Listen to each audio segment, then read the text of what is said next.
Olá, hoje nós vamos para o último capítulo do livro de Esdras. Hoje nós vamos ler o capítulo 10º, capítulo 10 de Esdras. Então se prepare porque tem formatura. Se prepare aí, no final você vai receber o diploma de Esdras e ser formado em mais um livro da Sagrada Escritura. Olha aí, você já está se tornando doutora na palavra de Deus. Ali. Deixa eu te dizer uma coisa, o capítulo 10º, o capítulo 10 de Esdras, é um capítulo interessante, mas ao mesmo tempo bem difícil da gente compreender nos dias de hoje. O que vai acontecer nesse capítulo? Vai acontecer que eles decidem lá junto com Esdras que vão despedir e mandar embora todas as mulheres estrangeiras e seus filhos. Todo o pessoal, principalmente ali da elite, mais os sacerdotes, os levitas, o pessoal ali, os chefes, que estavam casados já com seus filhos, o Esdras falou, esse casamento misto não dá certo, manda embora. E manda embora. Simplesmente mandou todas as mulheres embora com seus filhos. Agora, veja só, a gente precisa entender isso no contexto que eles estavam vivendo naquela época. E é importante lembrar, você lembra que no capítulo 9, o capítulo anterior, o grande problema que Esdras encontrou quando ele chegou ali foi justamente os casamentos mistos.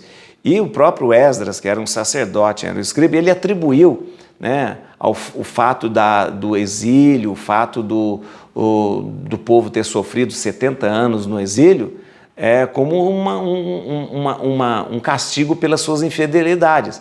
Então o Esdras pensou, peraí, o povo foi infiel, acabou indo para o exílio. Agora Deus dá uma nova chance para a gente, o povo de novo vai ser infiel.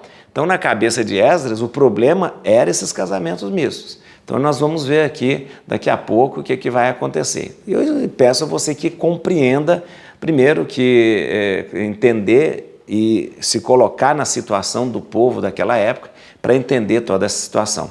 Deus queria o divórcio? Claro que não. Deus queria que as mulheres fossem mandadas embora com uma mão na frente e outra atrás? Claro que não, Mas é a situação daquela época, mas Deus vai dar um jeito de contornar tudo isso, tá bom? Gente, último capítulo a gente lê hoje, Bíblia na mão, Espírito Santo no coração. Deixa eu falar, compartilha esse vídeo, dá um joinha, dá um like nesse vídeo para você marcar e fazer, agora já assisti.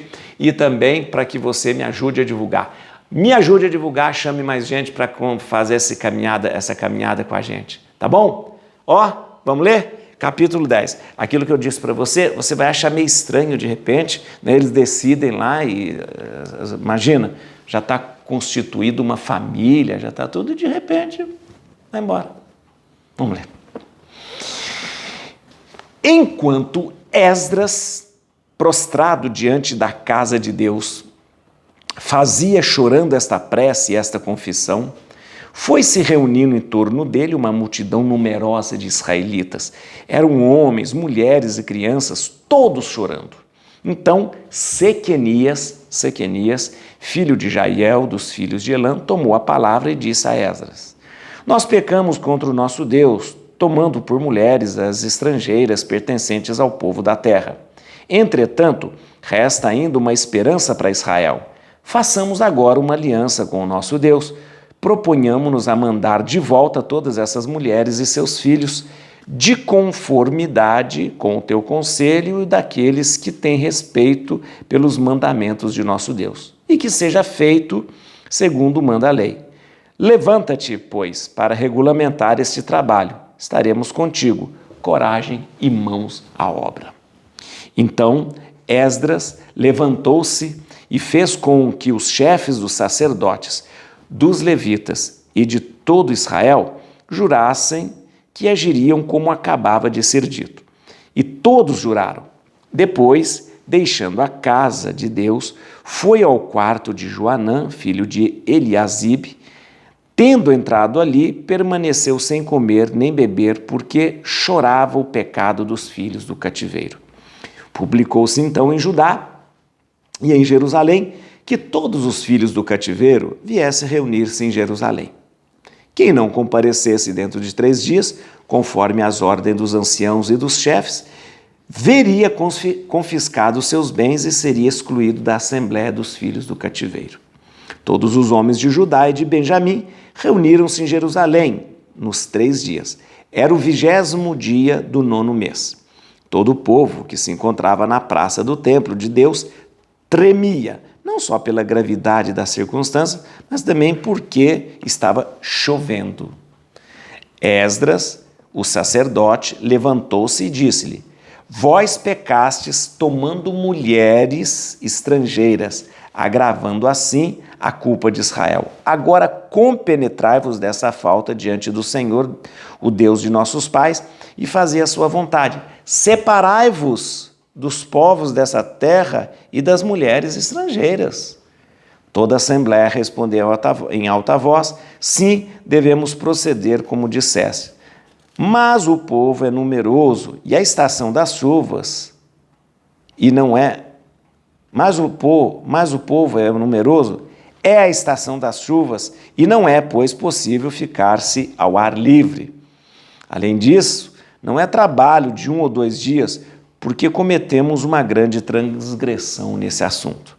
Que nossos chefes fiquem aqui para representar a Assembleia inteira e todos aqueles que em nossas cidades receberam em suas casas uma ou mais mulheres estrangeiras se apresentem nas datas fixadas, com os anciãos de cada cidade e seus juízes, até que consigamos apartar de nós o fogo da cólera de nosso Deus por causa dessa questão.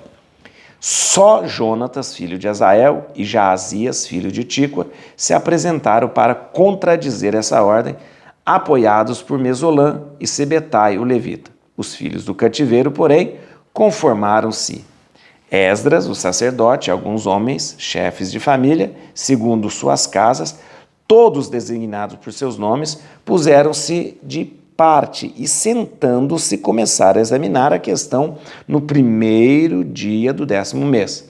No 1º dia do 1º mês, resolveram a questão dos homens que tinham desposado mulheres estrangeiras.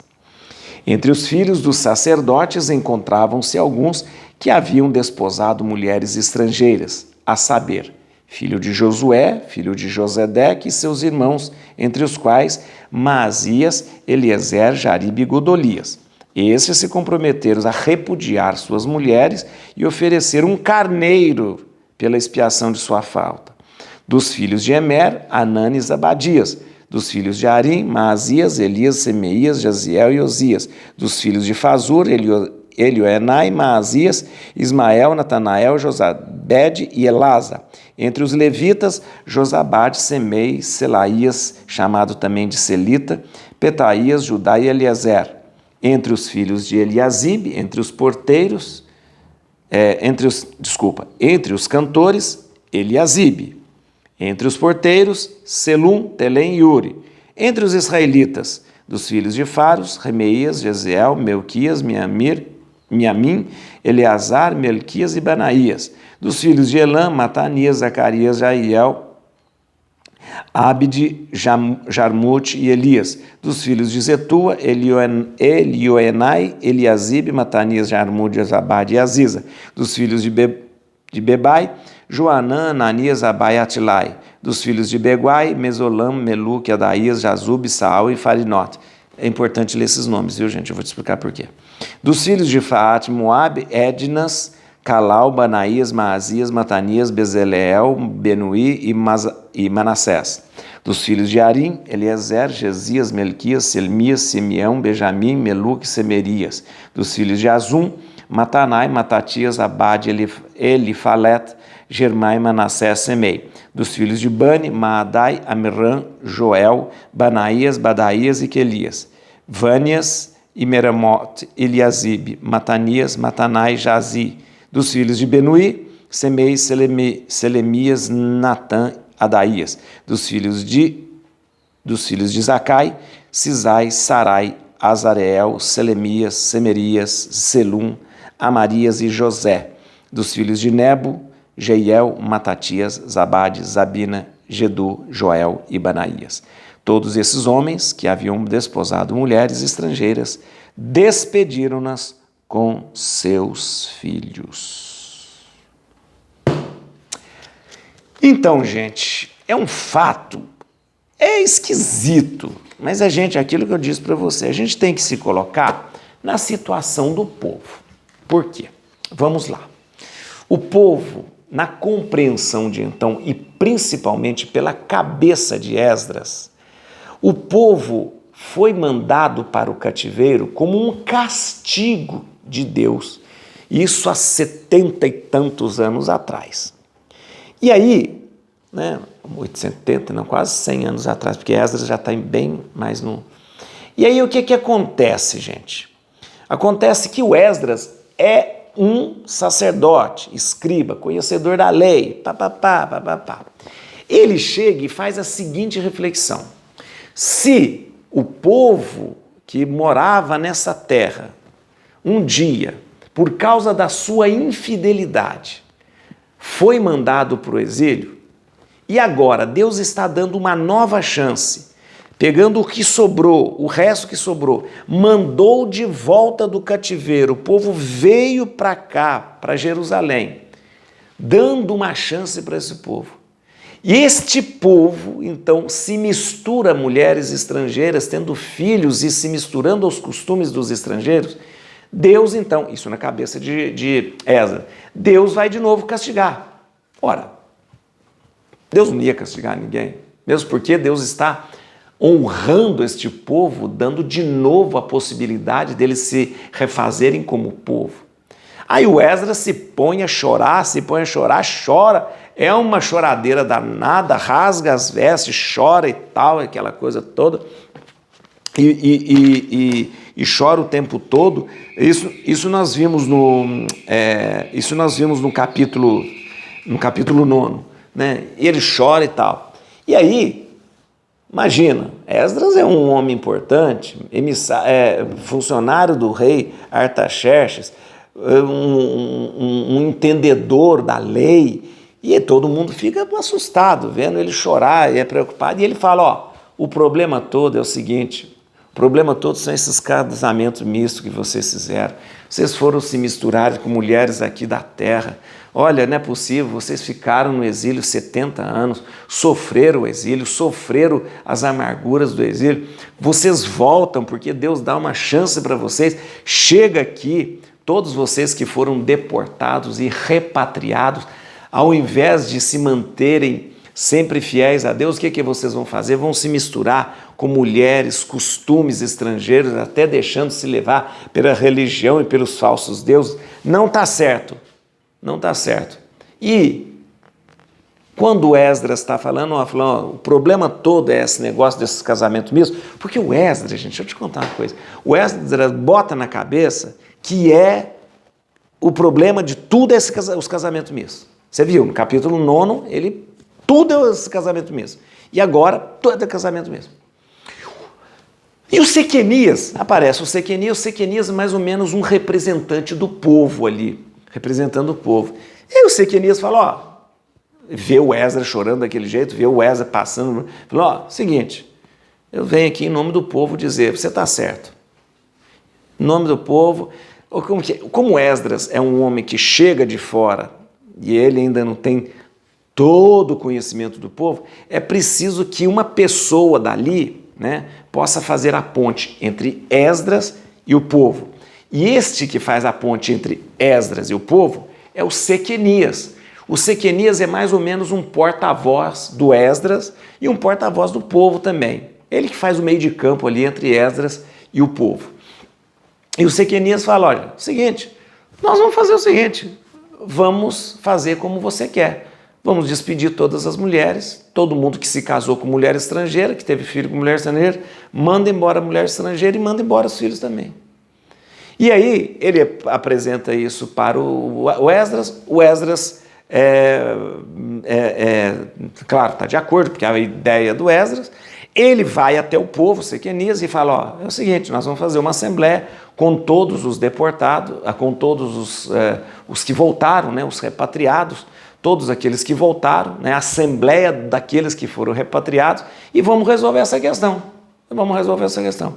A Bíblia ainda fala que era mês de chuva, era o tempo de chuva e inverno, gente. Isso aqui, essa reunião com os repatriados aconteceu mais ou menos entre novembro e dezembro. Um frio de rachar, é inverno. E o inverno ali naquela região é também a estação das chuvas. Então você já imagina, aí bota o povão lá fora, ao ar livre, tremendo de frio, porque está chovendo e está um frio de rachar, né? E, além do frio, medo do que vai acontecer, claro, O que vai acontecer com a gente? Né? O que vai acontecer com a gente? De repente, aí todo mundo lá, o Wesley fala, olha, é o negócio é o seguinte, é mandar embora as mulheres. Não, é cruel isso, agora eu que estou falando, Padre Juarez, é cruel isso. Você imagina, você constituiu família, tem a sua esposa, tem os seus filhos, aí do nada, manda embora. Pô, é muito crueldade. Então, Deus não estava exigindo isso dele, mas na cabeça, e é importante agora que eu queria lembrar você, se coloque na posição do povo. O povo passou 70 anos no exílio, 70 anos, sofreu, comeu o pão que o diabo amassou, lá no exílio. O povo estava traumatizado. Aí chega uma pessoa e vai falar assim, o problema é esse casamento misto. O pessoal falou, se o problema é o casamento misto, a gente pode, de repente, voltar para o exílio ou receber um castigo de Deus. Então, se coloque nessa situação, o povo tem medo, o povo não sabe que Deus é misericordioso, mas acha que Deus é um Deus vingador, vingativo, né? Embora Deus não esteja exigindo isso deles, mas pela cabeça do Esdras, que conhece a lei, que entende a lei, né? Ele está pedindo, o povo vai e aceita. Teve duas famílias que não aceitaram, mas isso não valeu de nada. E aí, gente, o que acontece? Né? O pessoal fala assim, gente, tem muita gente aqui, tá um frio danado, deixa só os nossos chefes resolverem com vocês. E foi. Aí os chefes dos levitas, os chefes dos sacerdotes e tal, resolveram. E aí compareceu diante deles aqueles que tinham casados com mulheres estrangeiras. Sacerdotes que casaram com mulheres estrangeiras, levitas que casaram com mulheres estrangeiras, dentre os levitas, cantores, porteiros, e ali dentre o povo de Israel, quem casou.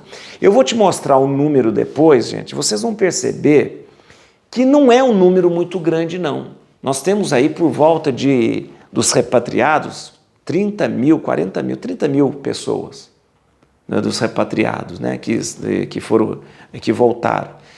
Desse número, não é muita gente que se casou com mulher estrangeira, mas é um número considerável. Eu vou te mostrar depois. E aí, o que acontece? Manda todas as mulheres embora e manda os filhos também embora. Ainda pede para que cada pessoa que tenha despedido a sua mulher faça um sacrifício de expiação pelo pecado com um carneiro. Então, gente, mais uma vez eu quero dizer, Deus quis isto? Não, Deus não quer crueldade de mandar abandonar uma mulher com seus filhos, não. Mas era a compreensão da época, o trauma do exílio fez com que eles tomassem uma decisão dessa forma. Como Deus sempre age na história, mas Deus não interfere de tal forma que ele possa dizer, não faça isso, Deus vai depois dar um jeito de equilibrar essa situação. Tá bom? Tá certo? Vamos lá, gente. Vamos ver alguns versículos aqui que é importante a gente ver aqui. Vamos lá. Versículo 3. Atenção. Façamos agora uma aliança com o nosso Deus. Isso aqui foi a proposta do Sequenias falando em nome do povo. Façamos agora uma aliança com o nosso Deus, proponhamos-nos a mandar de volta todas as mulheres e os seus filhos, de conformidade com o teu conselho e o daqueles que têm respeito pelos mandamentos de nosso Deus, e que seja feito segundo manda a lei. Então tá bom, agora vamos entender uma coisa. Segundo o que manda a lei. Ora, o povo estava entrando em contato de novo com a lei. Presta atenção. Quem mais conhecia a lei naquela situação era o Esdras. Era o Esdras. Tá. Agora vamos entender uma coisa. Na verdade, há certos textos na Bíblia que toleram e admitem casamento com estrangeiros. É verdade, nós já vimos, né? A gente vê, o rei Davi mesmo casou com uma egípcia, né? A gente vê casamento com moabitas. Ruth era uma moabita, né? Era estrangeira. A gente vê vários textos da Bíblia que admitem e toleram casamento com estrangeiros. Só que o texto trazido por Esdras ali do exílio, ele insistia nessa proibição. Por quê? Porque Esdras se baseou muito nos escritos deuteronômicos. E os escritos deuteronômicos, eles são radicais em relação ao casamento com estrangeiros. Mas outros textos, a gente vê que há uma certa tolerância para se casar com estrangeiro. Houve, então, muitos, né, personagens aqui da Bíblia que se casaram com estrangeiros, com estrangeiras, tá bom? Mas Esdras fixa, né, todo o seu ensinamento na lei que ele traz do cativeiro, que é muito baseado em Deuteronômio e que proíbe radicalmente casamento com mulheres estrangeiras. Tá bom? Versículo 8. Olha aqui. Foi convocado todo mundo que tinha se casado com mulheres estrangeiras. Quem não comparecesse dentro de 3 dias, conforme as ordens dos anciãos e dos chefes, veria confiscados seus bens e seria excluído da Assembleia dos Filhos do Cativeiro. Olha aqui, é uma coisa séria. Os bens daqueles... por quê? Por que podia confiscar? Porque para eles, o que eles tinham feito era um pecado. Era um pecado, um anátema, né? Os bens daqueles que pecavam, eles não eram destruídos, mas eles eram confiscados para o templo. Então, por exemplo, uma pessoa cometia um pecado muito grave, ele não ia lá destruir os seus bens. Aquele bem era levado, confiscado para o templo. No caso aqui, aquelas pessoas que cometeram esse pecado grave de casar com as estrangeiras, se não fosse lá na reunião e reparasse o seu erro, teriam seus bens confiscados, tá bom?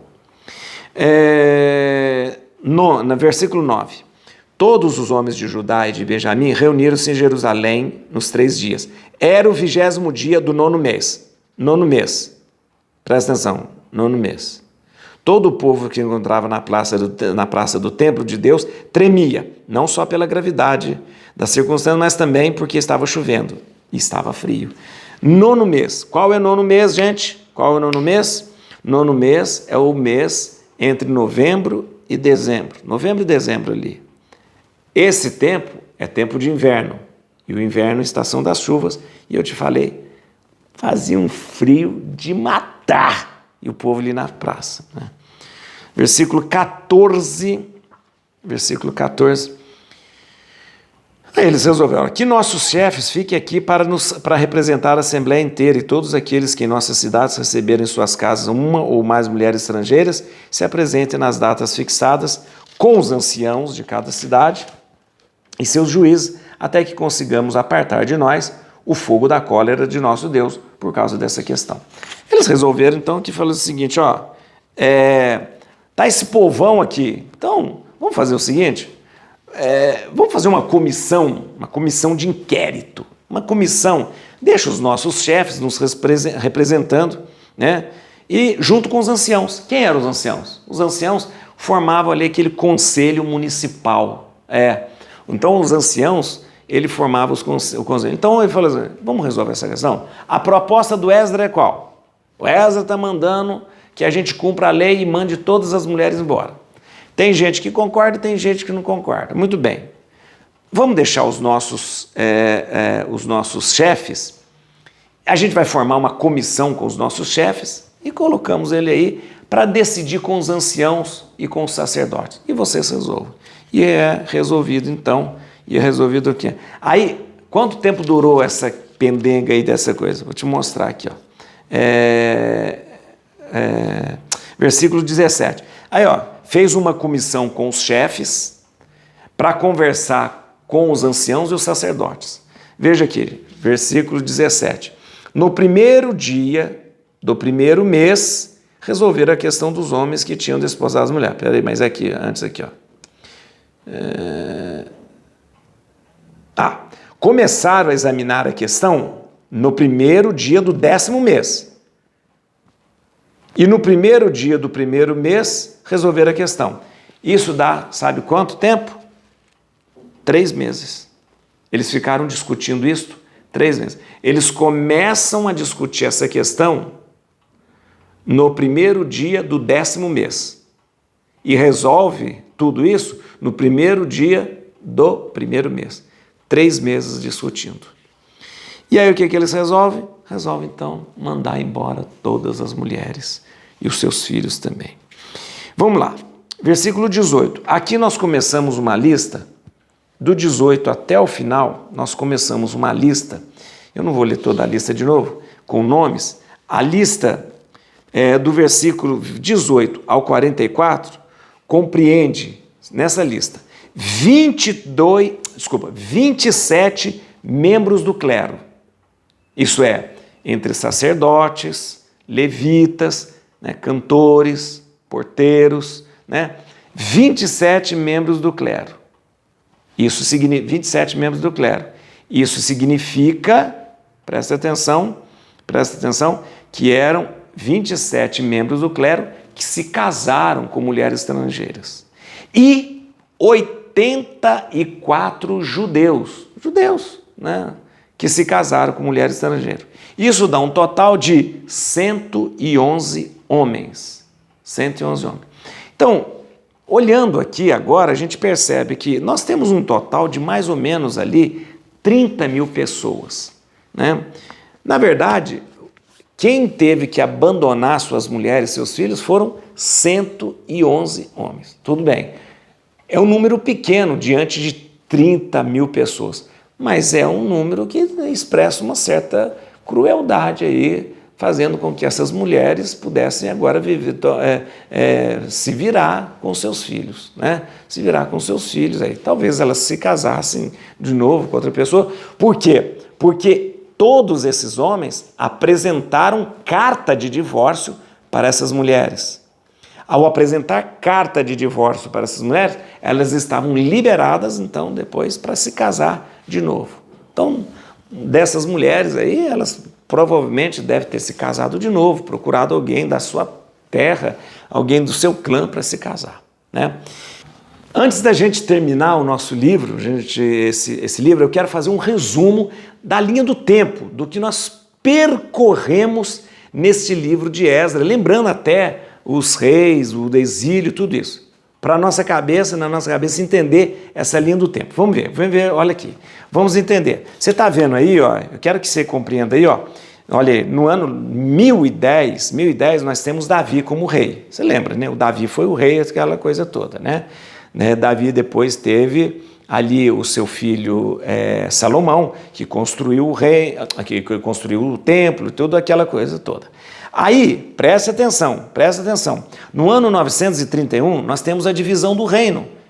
Porque quando Salomão morre, o reino é dividido entre Jeroboão e Roboão, né? Jeroboão e Roboão. Aí nós temos o reino do norte, que nós chamamos de Israel, que tem 10 tribos. E tem o reino do sul, que nós chamamos de Judá, que tem 2 tribos. As 2 tribos, Benjamim e Judá. Ok, né? Vamos sair comigo lá em cima. Aí lembra dos reis do norte? Um monte de reis, aquela monte de reis, que reis do norte não tinha linhagem davídica, eles vieram de outra linhagem, aquela coisa toda, né? Aí o que acontece? No ano 722, acaba o reino do norte. Eles são destruídos pela Assíria. E todas as 10 tribos são levadas para a Síria. Ou seja, essas 10 tribos se perdem. O reino do sul continua um pouquinho só para frente, até que a Babilônia, com o rei Nabucodonosor, vem invadir e leva todo o povo para o cativeiro. Há 3 incursões que acontecem. no ano 605, no ano 597 e no ano 586. São 3 incursões em que eles destroem ali Jerusalém, destrói o templo e leva todo mundo como cativeiro. Todo mundo assim, leva a elite de Judá, né? Tudo bem, aí passa 70 anos do cativeiro, né? Do cativeiro. Aí no ano 538, o rei Ciro, é o rei, né, do Império Persa, ele domina a Babilônia, e ao dominar a Babilônia, e o Império Persa domina toda a região da Babilônia, da Assíria, dos Medos, de todos os lugares, o rei Ciro, ele faz o chamado Edito de Ciro, no ano 538, libertando o povo da escravidão, do cativeiro, e dando permissão para que esse pessoal voltasse para a sua terra. O povo volta, presta atenção, o povo volta e aí começa a reconstruir o templo. Mas o pessoal não consegue reconstruir o templo. Há oposição das pessoas, não consegue, há pouco dinheiro, está a situação difícil.